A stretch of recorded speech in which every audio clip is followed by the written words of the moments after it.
O holy God, creator of all that is, create in us new eyes, new hearts, that we may see something new to us today.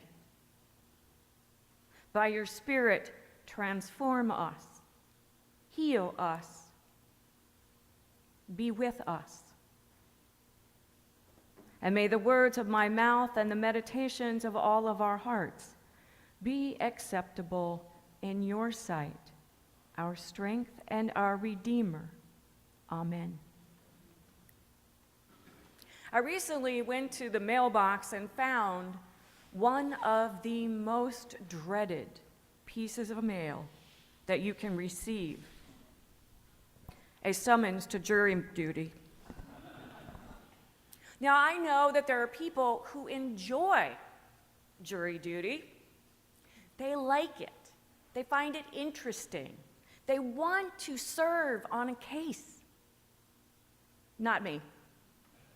I have always been relieved when I don't have to serve.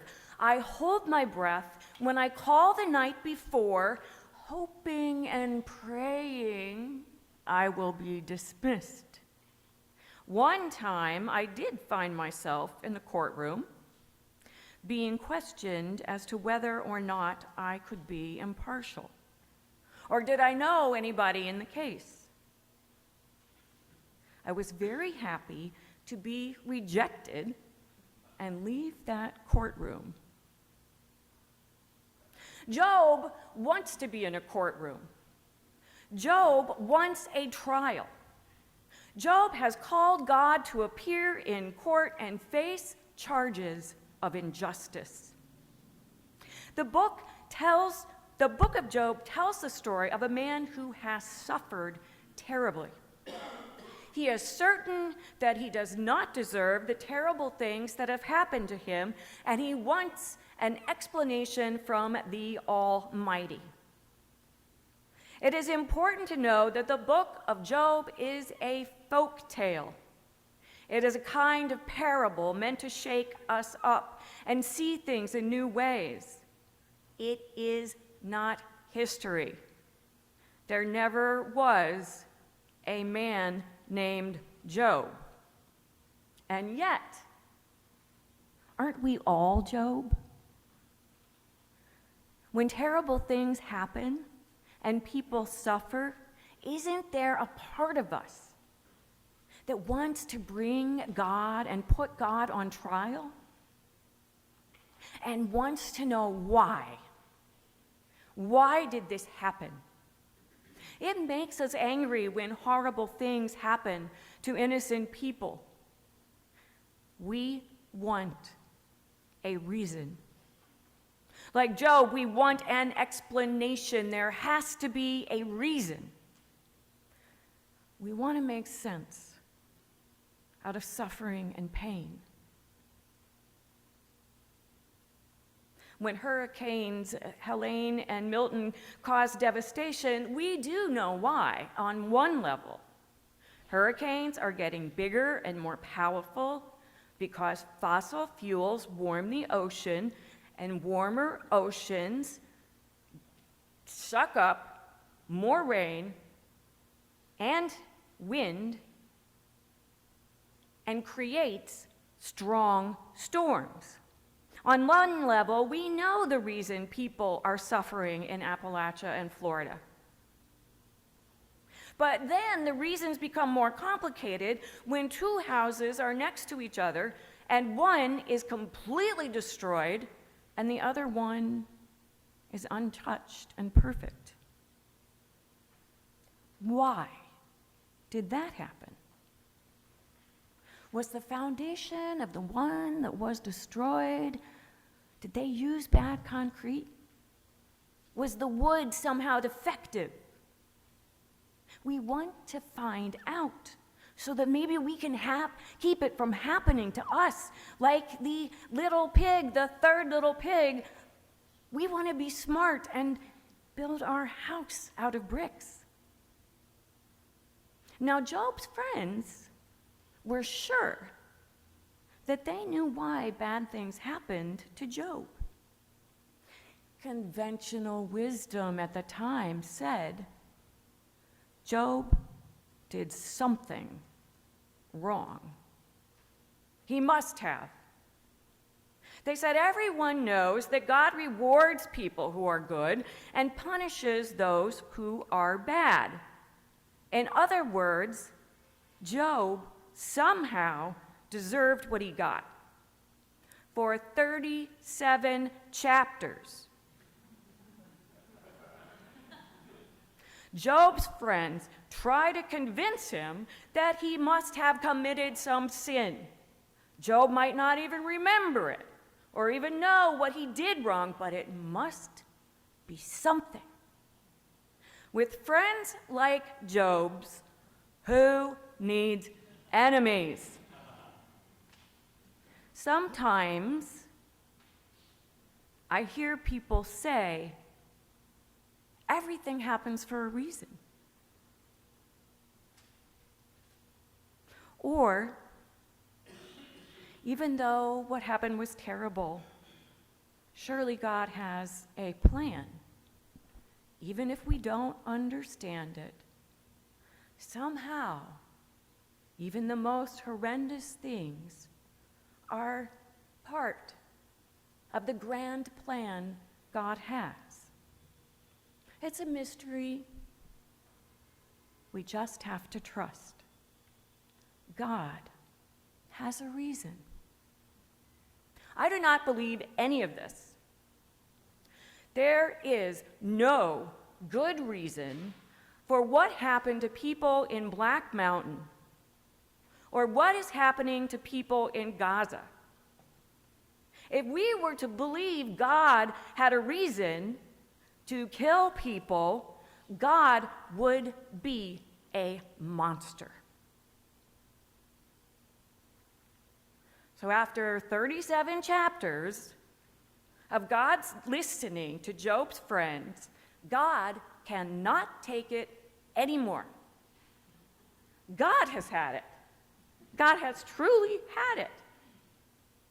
And as much as we would like, some part of us really wants good people to be blessed and have amazing lives, and the bad people to suffer and pay for it,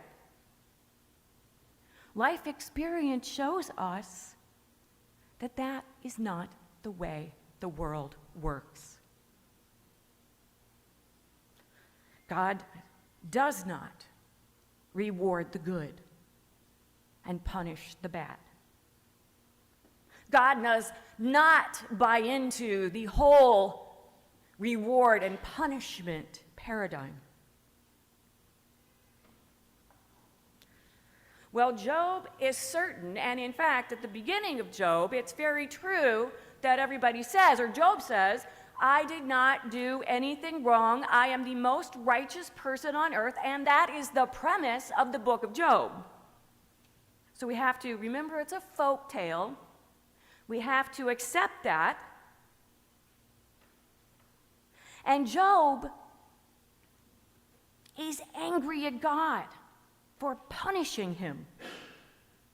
He is certain God is punishing him.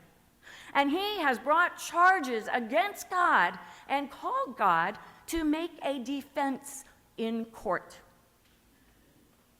And this is where chapter 38, our reading for today, begins. God speaks to Job.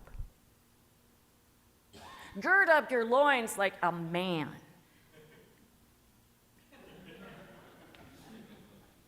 And come and stand before me. You want to ask me questions? I've got some questions for you.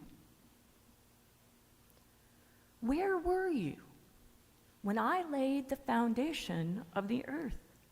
Tell me, Job, if you have understanding. Who determined its measurements? Surely you know. Who stretched the line to measure it On what were the bases of the foundation of the world sunk? Or who laid its cornerstone when the morning stars sang together and the heavenly beings shouted for joy? Have you entered into the springs of the sea or walked in the recesses of the deep? Have the gates of death been revealed to you? Or have you seen the gates of deep darkness? Do you know when the mountain goat gives birth? Did you observe the calving of the deer? Can you number the months that they fulfill? And do you know the time when they give birth? When they crouch to give birth to their offspring and are delivered from their young? Is the wild ox willing to serve you? Will it spend the night at your crib? Do you give the horse its might, or clothe its neck with a mane? Is it by your wisdom that the hawk soars and spreads its wings towards the south? Is it by your command that the eagle mounts up and makes the nest on high? Can you draw out the terrible sea monster, the Leviathan? Can you put a rope around its nose or catch it with a fish hook? No one is so fierce as to dare to stir it up. Who can confront it and be safe? Under the whole heaven, who?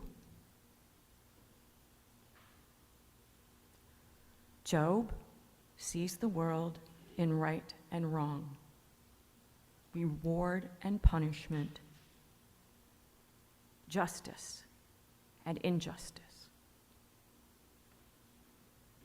God shows Job wonder and awe. Job wants justice. God gives Job a whirlwind tour through the beauty and wonder and awe of creation. And creation is wild and furious and free and good. We want comfort. Instead of comfort, God tells us the truth. We live in the midst of heartbreaking suffering and heart-stopping beauty. And it is the truth that finally sets Job free from his downward spire of grief and anger. It is the truth that sets Job free to live again.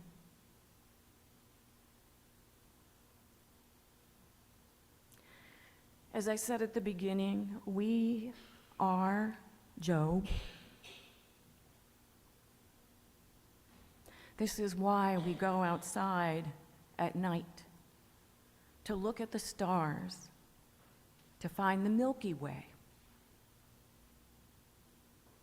We long to experience the northern lights, red and green light dancing across the heavens.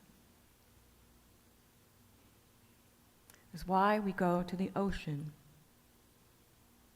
and sit and listen to the waves and look at the great expanse and feel the breadth of God's creation.